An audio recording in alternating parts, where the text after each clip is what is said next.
মানে হিমন্ত বিশ্ব শৰ্মা চৰকাৰে অকল গৰু বিক্ৰীয়ে বন্ধ কৰা নাই, গৰু গো মাংসই কেৱল বন্ধ কৰা নাই, লগতে আমাৰ শিৱসাগৰত যে লোকেল গাহৰি বিক্ৰীও বন্ধ কৰিছে। এইটো এটা অত্যন্ত দুৰ্ভাগ্যজনক কথা। এওঁলোকক আচলতে সিন্ডিকেট লাগে। লোকেল গাহৰি বিক্ৰী কৰিলে তেওঁলোকে কমিশ্যন নাপায়। লোকেল গাহৰি বিক্ৰী কৰিলে কমিশ্যন নাপায় কাৰণে কিবা অজুহাত উলিয়াই সদায় তেওঁলোকে লোকেল বস্তুবিলাকৰ বিক্ৰীৰ ক্ষেত্ৰত বাধা প্ৰদান কৰে। পাঞ্জাবৰ পৰা যেতিয়া গাহৰি আহে বা হাৰিয়ানাৰ পৰা যেতিয়া গাহৰি আহে ট্ৰাকত, তেতিয়াহ'লে তাৰ কমিশ্যনৰ ভাগ পায়। অসম চৰকাৰৰ মন্ত্ৰীবিলাকে কমিশ্যন পায়। গতিকে আমাৰ শিৱসাগৰত আটাইতকৈ বেছি, আমি শিৱসাগৰতে চাগে জনগোষ্ঠীয় মানুহ বসবাস কৰাৰ কাৰণে আটাইতকৈ বেছিকৈ গাহৰি বিক্ৰী হয়। এতিয়া শিৱসাগৰ নিচিনা ঠাইখনত এতিয়া ইয়াৰ লোকেল গাহৰি বিক্ৰী কৰাটো বন্ধ কৰি দিয়াটো হিমন্ত বিশ্ব শৰ্মা চৰকাৰৰ এটা চক্ৰান্ত। এটা এটা ভয়াৱহ চক্ৰান্ত, লোকেল গাহৰি বিক্ৰী কৰিবলৈ বন্ধ কৰাটো। তো এতিয়া তেওঁলোকে কেতিয়াবা কোনোবা মানুহক, মুছলমান মানুহক বা খ্ৰীষ্টিয়ান মানুহক বা অন্য কোনোবা জনজাতি মানুহক গৰু খোৱা বন্ধ কৰিব খোজে, গো মাংস। কেতিয়াবা আহোম মানুহৰ গাহৰি খোৱাৰ ওপৰত তেওঁলোকে বাধা আৰোপ কৰে। আমাৰ শিৱসাগৰত এতিয়া কৰি আছে, লোকেল গাহৰি বন্ধ কৰি দিছে।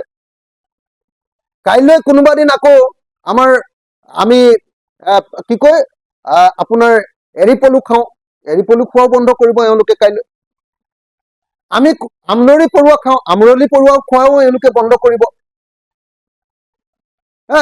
আজি অসমৰ জনজাতি ৰাইজ আৰু আহোমসকল আৰু বেলেগ বেলেগ জাতিবিলাকে সাজ খায়, ৰাইচ ভটকা, ৰাইচ বিয়েৰ, ভটকা খায়, সাজ খায়, সাজটোও তেওঁলোকে বন্ধ কৰিব। মুঠতে হিমন্ত বিশ্ব শৰ্মা এই চৰকাৰখনে কি কৰিব খুজিছে যে অসমৰ জনজাতি মানুহ, অসমৰ খিলঞ্জীয়া ভূমিপুত্ৰ মানুহবিলাক, অসমৰ খিলঞ্জীয়া জনগোষ্ঠী নৃগোষ্ঠীবিলাকৰ খাদ্যভাস আৰু নৃগোষ্ঠীবিলাকৰ আচাৰ আচৰণ আৰু ৱে অফ লাইফ, সংস্কৃতিৰ ওপৰত তেওঁলোকে আক্ৰমণ কৰিছে। এইটোৱে হ'ল কথা। কেতিয়াবা মুছলমানক আক্ৰমণ কৰা দেখুৱাই লৈ তেওঁলোকে জনজাতি কোনোবা খ্ৰীষ্টিয়ান মানুহে খোৱা গো মাংসও বন্ধ কৰি দিছে। কেতিয়াবা তেওঁলোকে লোকেল গাহৰি বিক্ৰী কৰিব নোৱাৰিবা বুলি শিৱসাগৰত গাহৰি মাংস বিক্ৰী নিষিদ্ধ কৰিছে, যাতে তেওঁলোকে বাহিৰৰ পাঞ্জাবৰ পৰা অহা গাহৰিবিলাকত যাতে তেওঁলোকে সিন্ডিকেট লগাই যাতে কমিশ্যন খাব পাৰে। লোকেল গাহৰি বিক্ৰী কৰিলে যে কমিশ্যন নাপাব। গৰু মাংস বন্ধ কৰিছে, কিন্তু গৰু বিক্ৰী মনে মনে বন্ধ কৰা নাই। খেতিয়কবিলাকৰ, আমাৰ গোটেই শিৱসাগৰ জিলাত খেতিয়কবিলাকৰ হাহাকাৰ অৱস্থা। এতিয়া ৰাজমাই বজাৰত গৰু বিক্ৰী নহয়, কোনেও গৰুক নিকিনে। অথচ সকলোৱে জানো যে আমাৰ মিচিং মানুহ, আমাৰ কৈবৰ্ত মানুহ, আমাৰ আহোম মানুহ, আমাৰ কোচ কলিতা মানুহ, এই গোটেই মানুহবিলাকে আমাৰ এই গোটেই, আপোনালোকে যদি চাই শদিয়াৰ পৰা, শদিয়াৰ, তাৰপাছত আপুনি চাব তিনিচুকীয়া জিলাৰ দধিয়ালাইকা, তাৰপিছত আপোনালোকে যদি চাই আমাৰ শিৱসাগৰ জিলাৰ গোটেই নদীপৰীয়া অঞ্চলটো, একেবাৰে নদীপৰীয়া মানে দিখৌমুখ, দিচাংমুখ, যিমান আপুনি কয় গোটেই অঞ্চলটো,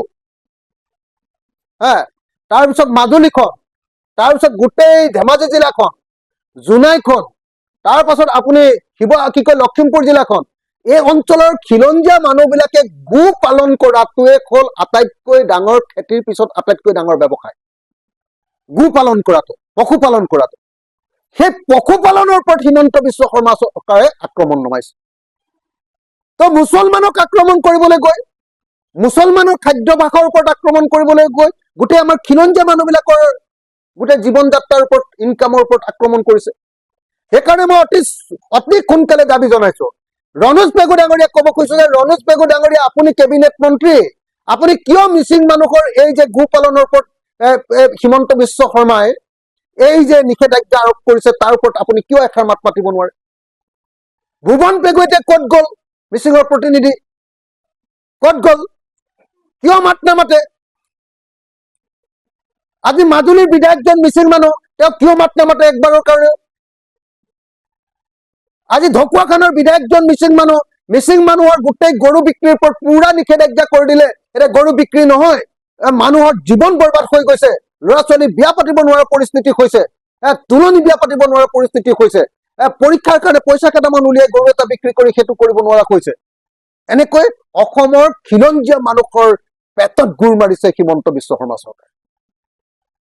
মুছলমানক আক্ৰমণ কৰিবলৈ গৈ গোটেই অসমৰ খিলঞ্জীয়া আৰু জনজাতি মানুহবিলাকৰ পেটত গুৰ মাৰিছে।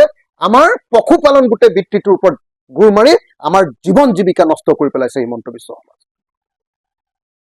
সেইকাৰণে এই মুহূৰ্তত মই প্ৰথম কথা যে শিৱসাগৰ জিলাত লোকেল গাহৰি বিক্ৰী কৰাৰ যিটো নিষেধাজ্ঞা আৰোপ কৰিছে এইটো উঠাই ল'বলৈ দাবী জনাইছো। শিৱসাগৰৰ মাজেদি আপোনাৰ হালুৱাটিঙৰ মাজেদি আমাৰ নাগালেণ্ডৰে যি অবৈধভাৱে 2 নম্বৰী কৰি যি গাহৰিৰ চালান দি আছে কমিশ্যন লৈ সিন্ডিকেট কৰি, এইটো বন্ধ কৰিবলৈ দাবী জনাইছো। আমাৰ লোকেল গাহৰি বিক্ৰী কৰাৰ ব্যৱস্থা কৰিব লাগে, লোকেল গাহৰি পালকবিলাকক সহায় কৰাৰ ব্যৱস্থা কৰিব লাগে, এইটো আমি দাবী জনাইছো। আৰু লগতে আমাৰ ট্ৰাইবেল মানুহবিলাকৰ আৰু আমাৰ খিলঞ্জীয়া মানুহবিলাকৰ যিটো জীৱন আৰু জীৱিকা পশুপালন গৰু পালন এইটোৰ ওপৰত আক্ৰমণ নকৰিবৰ কাৰণে আৰু গৰু বিক্ৰী মুকলি কৰি দিবৰ কাৰণে আমি বিজেপি চৰকাৰৰ ওচৰত হিমন্ত বিশ্ব শৰ্মাৰ ওচৰত দাবী উত্থাপন কৰিছো। যিকোনো খবৰৰ বাবে যোগাযোগ কৰক 7099017330 লগতে 7099017110 নম্বৰত।